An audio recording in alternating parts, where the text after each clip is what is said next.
at 33 years old, you feel that having $1 million cash on hand is the only thing that can make you feel like secure? It's not the only thing. Yeah. It's one of the thing I would say to feel financially secure. But why 1 million? Why not 800K or 2 million? How did you arrive at that? Because I've been looking through my business and personal expense. Mm.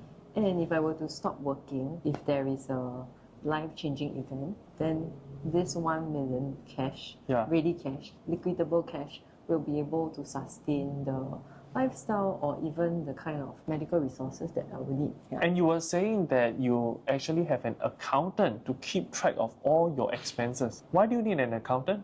I think accountants, they will be more detailed in the personal and business expense Okay. in terms of the P&L, and you get to know whether you are profitable and whether or not next year you want to allocate your resources more in a certain platform, for example. Business, there's a lot of different marketing platforms, right? Yeah. So by looking at P&L and looking at which allocation has more effectiveness, Okay. then that's how I strategize for the next year's financial year. Then how much money do you think you have to be making in order for it to be worthwhile to hire an accountant to keep track of all this? I would say anyone who makes more than $500,000, it would be good to actually Yeah. have an accountant to keep track of the expenses. So how much do you pay your accountant? About 2K plus. Per 2K year? plus, yeah, a year. And you're saying that your accountant actually like takes your bank statement and go through every line. Yes, line by line, every credit card. And it's only 2,000 a year. How about Property Guru? How much you spend on Property Guru? In a year, about 9K. $9,000 $9,000. Property Guru Yes. per year. That's right. Then what about the others? Like what do you have? What else do you 99 have? Co. 99.co?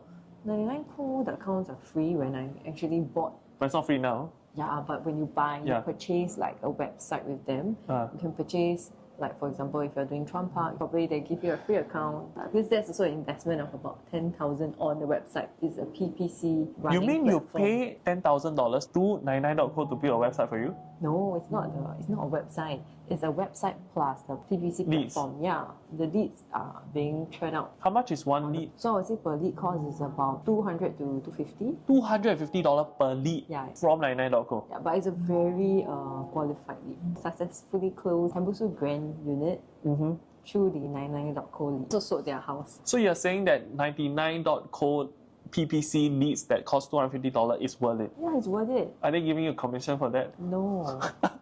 They're not, and I've stopped using them for now. Yeah. Why? I mean, if you say it's worth it, why do you stop? I'm reallocating my business strategy to more towards the social media, such as videos as well as mailers. So how much do you spend on like YouTube and mailers? YouTube alone would be at least more minimally 3K a month, Yeah. encompass of the video shoots as well as ads. Okay. Yeah. Do you actually get good leads from YouTube? I would say they are pretty qualified leads because the client have really seen the knowledge that you have in the video and what you can offer. Okay. And perhaps they have a similar product that Yeah. they are interested in. Yes. So that's where they need your expertise on. You spend about what, 15 to 20 grand a month on yourself, excluding business expense. How do you even spend 15,000 a month on yourself? What do you do? Okay, because for one, I don't drive. Okay.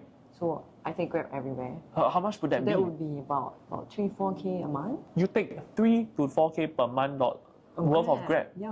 Why don't you just buy a car? Oh yeah. Oh yeah, I don't have a license. Okay, you don't have a license yet. And I would say besides this, that will be just normal day-to-day like clothes. Okay. Yeah. Clothes? Clothing. Clothing. So Because when we do videos, we also got to make sure we have different clothing. no, I do so many videos and I just wear black Because shirt. we're repeating the wardrobe too much, right? Yeah. Okay. So day-to-day clothes. I don't buy a lot of fancy branded clothes. Okay, but you just like to buy things in general. I would say I would like to buy, say, skincare products. There's another component which is called the maintenance component. Oh, what is that? Facial maintenance, the body maintenance. So what do you pay for facial maintenance? I would say like lifting, hydration, lasers, Okay. the skin and the hydration quality. Okay. Because we're doing so much in-person Yeah. videos and Yeah. also meetings, right? I guess it's important to actually maintain and upkeep. What sort of marketing channel you think works very well in today's real estate market? I would say TikTok and YouTube. Why aren't you that heavy on TikTok yet? Yeah, that's a good question. I haven't actually invested the time and actually resources into doing up my TikTok. So why YouTube? Because I've seen the results. I've seen some other peers who have done YouTube videos and I pretty much like the content. Okay. And I think that by being able to value add and create more good content out there, Yeah. it will help the consumers and also perhaps even Xiaohongshu. You can speak Mandarin? Yeah, I can, definitely. You can read Mandarin? 可以啊， Damn, okay. 可是不是很标准啊， But you can read lah. 当然可以， So you can explain 也可以 properly 沟通。 concepts in Mandarin. 可以。我是有中国的顾客 And you're saying mailer still works in today's market. ，definitely. To what extent are But we it talking depends about? on the content, the curation, Yeah. and also how you actually deliver this mail to the owner. Okay. Yeah. How do you deliver? So it depends. There's a lot of methods. So there are door-to-door mailers. Okay. That's for HDB Yeah. segment. So for condo segment, there's a direct mailer whereby it goes direct into the letterbox of Okay. the recipient. Okay. Yeah, and of course, there's also some whereby they actually just combine the faces of a few agents Oh yeah. and then they share costs. Of course, the cost is much cheaper, Yeah. but I don't see there's much content in the mailer. Okay. So I would say there are so many mailers the Yeah. owner receive every day. Yeah. The content has to really stand out. So what kind of content do you think has to be on the mailer for it to work? Relevant data of past transaction is crucial. Okay.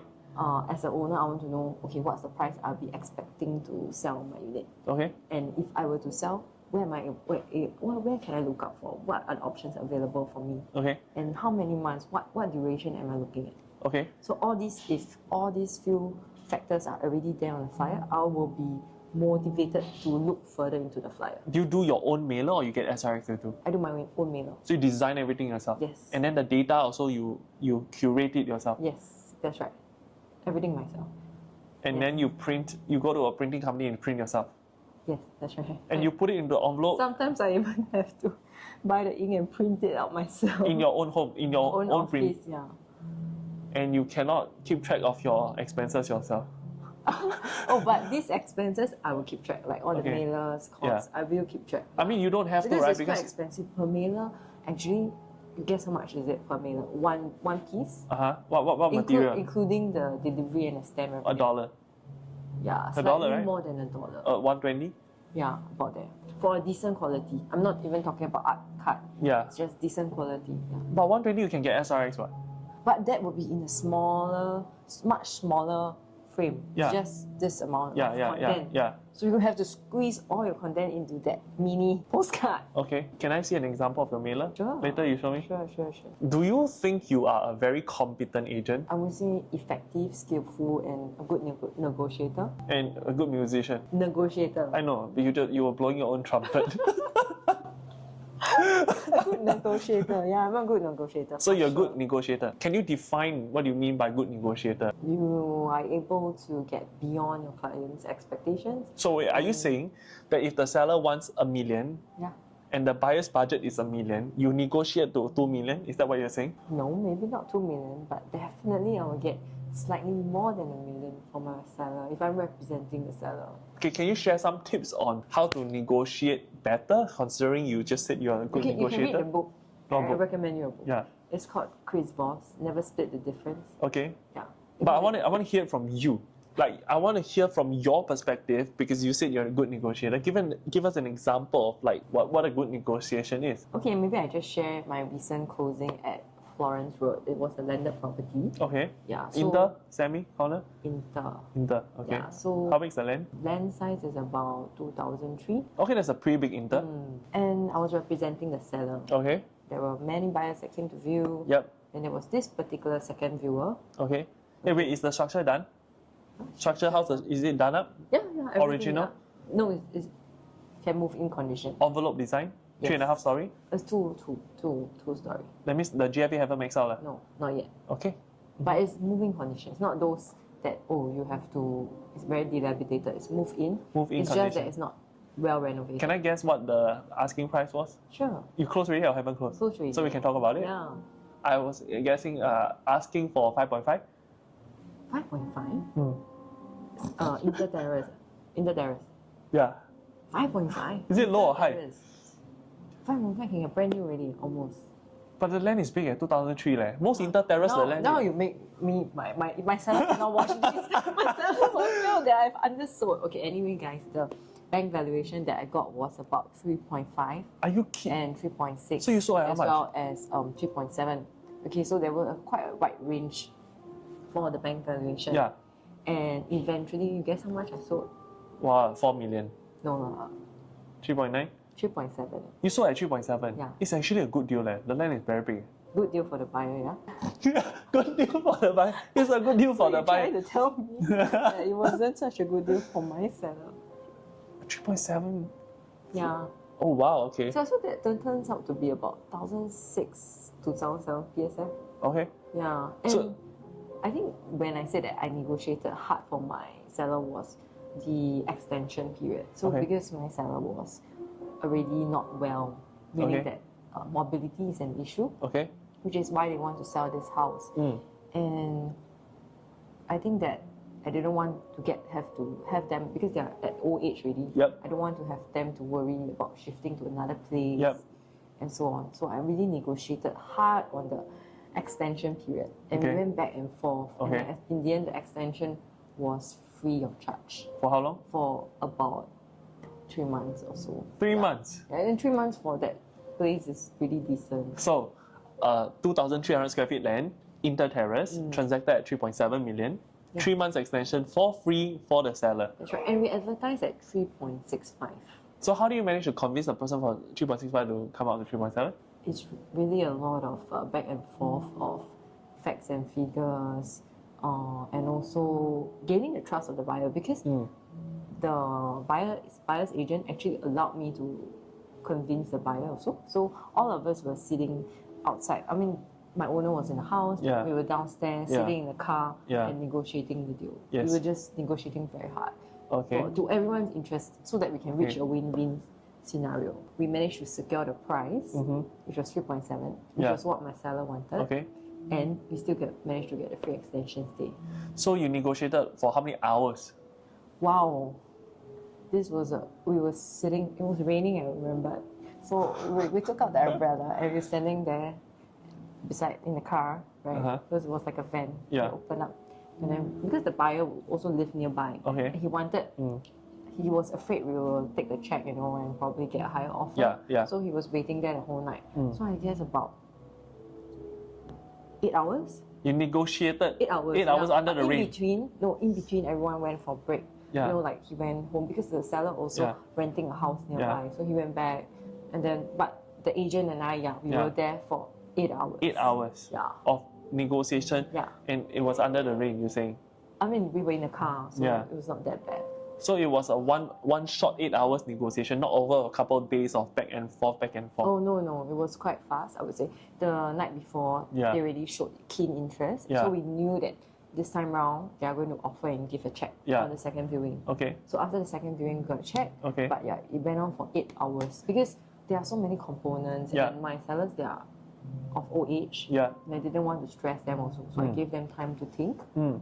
And then the buyers is the kind that they want to go direct to talk, to speak to the seller Yeah, and kanchiong negotiate lah, himself, yeah, because yeah. in the past it was done this way. Yeah, yeah, yeah. Everyone sit down Yeah. and we negotiate Correct, together. correct. Yeah, it's not that he don't trust his agent. He just want to get the news quickly. Okay. Yeah. So can you tell, lastly, right, can you just share 3 qualities that you possess that you feel contributed to that? Because if you said you're a good negotiator, right? What is the top 3 quality that you feel made that deal happen? I think firstly would be being empathetic. So you're empathetic towards You the are sellers. empathetic Yeah. towards. Actually, it's both the seller and the buyer. Okay. If the buyer was willing to sit down for so long Yeah. to listen to me, even Yeah. though I wasn't his agent, it meant that he also trusted me. Okay. Okay. So you were empathetic. What else? Yeah, I would say being knowledgeable of your Oh. product. So knowing that what other units are selling Okay. and your per square feet price is actually of this price, you can actually easily convince the buyer that actually this is a very good deal. Even I think it's a good deal. 3.7, the land is so big, 2003. Yeah, you remember the one that you were selling Taiwan Park? That Exactly. Exactly. Wait, how wide is the frontage?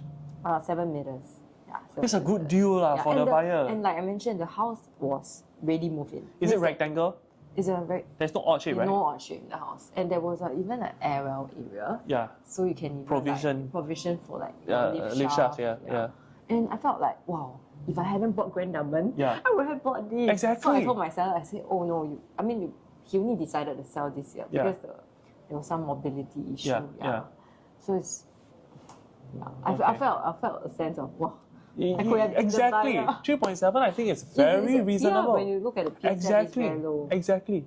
Because like 2 doors away, there was another unit selling like more than 6 million, but fully done up, Yes. 6-7 million. Yeah. Yes. What's the last trait? I would say being intuitive as well. Like how? Okay, I guess like even for negotiations or selling houses is a very personal, and to the seller it's a very sentimental thing as well. Okay. Yeah, so this is their first house which they have stayed in, where they brought up their children Okay. and everything.